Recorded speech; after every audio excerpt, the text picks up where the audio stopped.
एक छोटे से गांव में एक बुजुर्ग किसान रहता था। उस किसान का नाम हरिराम था। हरिराम अपने गांव के सबसे मेहनती और ईमानदार व्यक्ति के रूप में जाना जाता था। उसके पास थोड़ी सी जमीन थी जिस पर वह अपने परिवार के लिए खेती करता था। उसकी पत्नी का नाम गीता था और उसके 3 बच्चे थे। बड़ा बेटा मोहन, बेटी सुमन और सबसे छोटा बेटा राजू।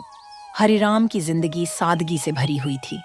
उसका विश्वास था कि मेहनत और ईमानदारी से ही जीवन को सार्थक बनाया जा सकता है। वह अपने बच्चों को भी हमेशा यही कहता था कि जीवन में सबसे महत्वपूर्ण चीज है मेहनत करना और किसी भी परिस्थिति में ईमानदारी से अपना काम करना। हालांकि हरिराम की जिंदगी में बहुत कठिनाइयां थीं। उसकी जमीन बहुत उपजाऊ नहीं थी और हर साल उसे अपनी फसल से उतना लाभ नहीं मिलता था जितनी उम्मीद होती थी। फिर भी वह निराश नहीं होता था।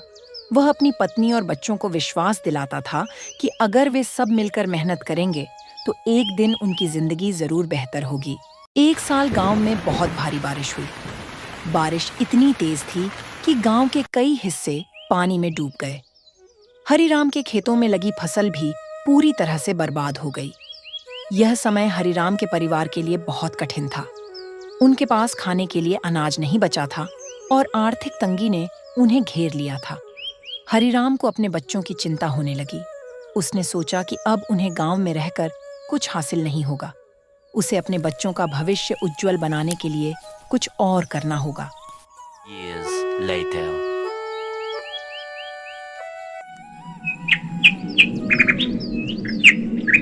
उसने अपने बड़े बेटे मोहन से कहा, बेटा, अब समय आ गया है कि तुम शहर जाओ और कोई काम सीखो। यहाँ गांव में अब हमारे लिए कुछ नहीं बचा। मोहन अपने पिता की बात मान गया और शहर जाने के लिए तैयार हो गया। वह बहुत भावुक था क्योंकि उसे पहली बार अपने गांव और परिवार को छोड़कर बाहर जाना था। हरिराम ने मोहन को विदा करते हुए कहा, बेटा, याद रखना, शहर में चाहे कितनी भी कठिनाइयां आएं, तुम्हें मेहनत और ईमानदारी का रास्ता कभी नहीं छोड़ना है। यही हमारे परिवार की पहचान है। मोहन शहर पहुंचा और वहां एक कपड़े की फैक्ट्री में काम करने लगा।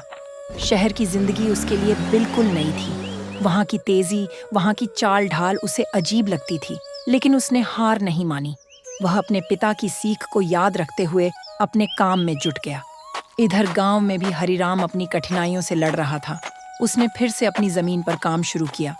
बारिश के बाद जमीन में उर्वरकता कम हो गई थी, लेकिन हरिराम ने हार नहीं मानी। वह दिन रात मेहनत करता रहा और धीरे धीरे उसकी फसल फिर से अच्छी होने लगी। मोहन जब भी अपने पिता को फोन करता, वह सुनता कि गांव में हालात बहुत कठिन हैं। उसे अपने पिता की चिंता होती, लेकिन वह जानता था कि उसके पिता कभी हार मानने वाले नहीं हैं। मोहन की मेहनत से शहर में उसकी पहचान बनने लगी थी। फैक्ट्री के मालिक को उसकी मेहनत और ईमानदारी बहुत पसंद आई। कुछ ही समय में उसे फैक्ट्री में एक बड़ा पद दे दिया गया। मोहन की आमदनी बढ़ने लगी और उसने अपने गांव के परिवार को पैसे भेजने शुरू किए। हरिराम को अपने बेटे की सफलता पर गर्व होने लगा। उसे यकीन हो गया कि उसकी मेहनत और उसकी दी हुई सीख अब फल देने लगी है।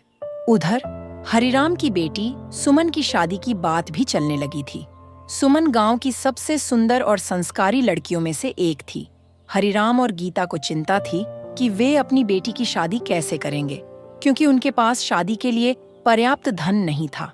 मोहन को जब यह बात पता चली तो उसने अपने माता पिता को भरोसा दिलाया और कहा कि सुमन की शादी के लिए जितना धन चाहिए उतना भेजूंगा, आप फिक्र ना करें।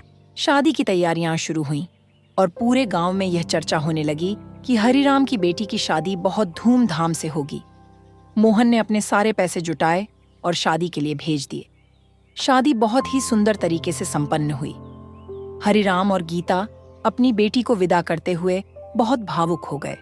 उन्होंने महसूस किया कि उनके बच्चों की जिंदगी धीरे धीरे संवरने लगी है। शादी के बाद मोहन ने सोचा कि अब उसे गांव लौटकर अपने पिता की मदद करनी चाहिए। उसने फैसला किया कि वह फैक्ट्री में कमाए हुए पैसों से गांव में एक नई दुकान खोलेगा। वह चाहता था कि उसके पिता अब खेती की कठिनाइयों से छुटकारा पाएं और आराम की जिंदगी जिएं। मोहन गांव लौट आया और उसने एक कपड़े की दुकान खोल ली।